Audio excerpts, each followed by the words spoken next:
কোদালটা দে দিন, কোদালটা দে। তুমি কোদাল কি করবা? তোমার কবর কি তুমি খুঁড়বা? আমার বৃদ্ধ বয়সে আমার কেন দুইজন টানাটানি করি, ভাগাভাগি করি? আরে সুখ চাচা না? সুখ চাচাই তো। চাচা খুব টেনশনে আছেন, ঘটনাটা কি চাচা?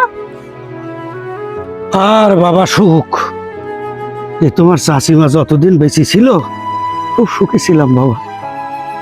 তোমার চাচিমা মরে যাওয়ার কপালে আমার কপালে আগুন ধরে গেল, আমার কপালে সুখ নেই। চাচা আপনার না দুটো ভালো ছেলে আছে, একটা ঢাকায় চাকরি করে আর একটা গ্রামে চাষাবাদ করে, অবস্থাও তো ভালো। বাবু ওই জায়গাটাই তুমি পথ। ঢাকায় যে ছেলে থাকে তার শ্বশুর শাশুড়ি থাকে, তার শালা সুমন্দি থাকে, সে বলে আমার এখানে জায়গা হবে না, তোমার বাড়ি আর এক ছেলে নিয়ে সে থাকো। আর বাড়িরও ছেলে বৌমা ঘাট ধরে বের করে দিতে চায়, সকালে বাসি পন্থা পাতা পচা পান্তা দেয় আর বলে কি জানো, তোমার চাকরিজীবী ছেলে ঢাকায় রয়েছে, শিখিতে যাও। ওরে বাবা, আমি যখন ছিলাম, ওরা যখন ছোট ছিল, তোমার চাচিমার আমি কি ওদেরকে ভাগ করে দিলাম? এখন আমার এই বুড়ো বয়সে টানাটানি অবস্থা, কোনে যাব, কিভাবে সুখ থাকবো? চাচা দেখেন, আমি ছোট একটা চাকরি করি, আমারও একটা পরিবার আছে, কিন্তু আমি তো আমার বাপ মা ছাড়া খাই না। আসলে আপনার সন্তানরা স্বার্থপর হয়ে গেছে। তবে আমি আপনাকে একটা বুদ্ধি পরামর্শ দিতে পারি, যদি বাবা আপনি এটা কাজে লাগাতে পারেন কিনা দেখতে পারেন। বলো বলো। আমি কানে কানে বলছি আপনার, বুঝতে পেরেছেন? আচ্ছা ঠিক আছে বাবা, চাচা তোমার তাহলে মতো আসুন। সন্তান আল্লাহ পরে প্রত্যেক ঘরে ঘরে দিক। আসি, দোয়া করেন চাচা। আসলে ছোট, আমি বাপকে রাখতে পারবো না, তার কারণ আমার সংসারে অনেক জ্বালা। আসলে এই ফসলপাতি এখন আর নেই। আমি যে খাদ্য দেবো, কি করে খাদ্য দেবো লোকে? আমার ছেলেবিলির গাদা। তুই এক কাজ কর, তুই টাউনে থাকিস, তুই টাউনে নিয়ে যা ভাই, বাপের টাউনে নিয়ে যা, তোর ভালোভাবে, যেহেতু একটা চাকরি করিস। হ্যাঁ ভাই, আপনি ঠিক কথা বলেছেন, কিন্তু আমার মতো পরিবেশে আপনার থাকতে হবে। আমি ঢাকায় যে কি অবস্থাতে থাকি, মাত্র 30,000 টাকা বেতন আমার।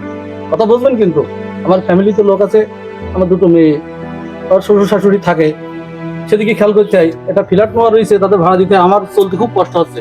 এই জন্য আমার ওই বাপের দেখা আমার পক্ষে সম্ভব না। হ্যাঁ ভাই, আপনি কি গ্রামের তো জমি সব চাষাবাদ করেন, আপনি দেখেন, আমার পক্ষে সম্ভব না দেখা। আহা ভাই রে, তুই বুঝতে পারছিস না, ফসলের দাম নেই, আমি চালাবো কি করে? আর জ্বালা হিস তো এই মুরব্বিটার নেই, সংসারে এত দাম, আমি বাজার করবো কি করে? আমি বাজার করবো কি করে? তুই এক কাজ কর ভাই, তুই নিজা, আমি পাচ্ছি না, আমি আর চালাই পাচ্ছি না রে বাপ, এ জ্বালা সহ্য করতে পারছি না, তোর ভাবির জ্বালা। তুই টাউনে নিয়ে যা বাপের। না ভাই, আমার দ্বারা সম্ভব না। ও আপনি বাপের দেখেন দেখেন, আমি ঢাকা শহরে যা অল্প বেতনে যা চলে, আমার চলছে না। বাপটার নেই, আমি কোনে যাবো? আমার তো বেশি টাকা ইনকাম নেই। ওরে শোন, তোরা দুই ভাই যখন এরকম ছোট ছিলি, আমি কি তোদের দুজনের ভাগাভাগি করিলাম? না, যে তোরা বড় হয়েছিস, তোদের দুইজনের ভরণ পোষণ আমি আর তোর মা পারবো না, তাহলে এখন এই বৃদ্ধ বয়সে আমার কেন দুইজন টানাটানি করি, ভাগাভাগি করি? হে আল্লাহ, আমার মতো জীবন চাই। দুই সন্তান থাকতে আজ আমার এই বৃদ্ধ বয়সে নিজের অসহায় জীবন। আল্লাহ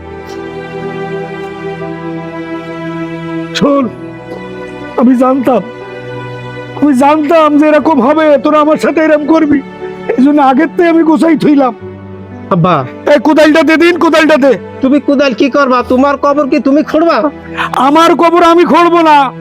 আমি জানতাম যে তোরা দুইজন বৃদ্ধ বয়সে আমার পরে এরকম অত্যাচার করবি, তাই আগের থেকে যেসব সম্পদ গোছাইলাম, অল্প অল্প করে মাটির নিচে পুঁতি থইছি। এখন যে কদিন বেঁচে থাকি, ওই তলবো, বেচবো আর খাবো। তোকে আমার দরকার, আব্বা, তোকে আমার দরকার। আব্বা, তোমার সম্পত্তি আছে? হ্যাঁ ভাই, হ্যাঁ ভাই, তাহলে কোথায় দেন, আপনার কাছে দেন। না কোদাল লাগবে না। শোন, তুই এক কাজ কর, আমি আব্বার রেখে দিচ্ছি, তোরা টাউনে যেতে হবে না। আমি আব্বার আমি বুঝবানি, বুঝলি? আমাদের চলি আরে না ভাই, আপনি বুঝতে পারছেন না, এই গ্রাম অঞ্চলে আব্বা এই কাদার মধ্যে থাকতে পারে? আমি ওই শহরে নিয়ে যাচ্ছি, আমি আব্বার নিয়ে শহরে থাকবানি। আরে আরে আপনি চুপ করেন দিন, দরকার হলে আমি আর একটা ফ্ল্যাট নেবো। আরে ভাই না, সমস্যা আছে? তুই যে বললি যে তোর শ্বশুর শাশুড়ি অনেক কিছু ঝামেলা হবে না, আমি গ্রামে ছেলে ফিলিয়ে যাই, আব্বার কিছু সম্পত্তি আছে, এগুলো যাই লুটপাট করতে পারবানি। শোন ভাই, তো নিয়ে যাইতে হবে না, আমি নিয়ে যাই। আরে না ভাই, একটা জিনিস বুঝ করেন আপনি। আচ্ছা শোন, তোকে দুইবার আমার কারণ নিজাতি হবে না। আমার বুঝ আমি বুঝবানে, হায় রে দুনিয়া স্বার্থপর, অর্থের লোভ দেখাইছে, এখন দুই ভাই টানাটানি করে, অথচ এতক্ষণ আগে আমার এই নিয়ে কেউ খাতি দিতে পারবে না পুত্র। দুনিয়া। আব্বা আব্বা আপনি টেনশন করেন না, আপনি টেনশন করবেন না, আপনার ছোট ছেলে আছে না, আপনি টেনশন করবেন না। আব্বা, আপনি চলেন নি? চলেন, চলেন। না আমার দিক ছেড়ে দে তুই, আরে না, না বাবা আমার কাছে ছেড়ে দে তুই, তুই ছাড় আমাদের কাছে ছেড়ে দে। আরে না, আমি নিয়ে যাই, তুই থাক, তুই টাউনে নিয়ে যাই, খাবে না।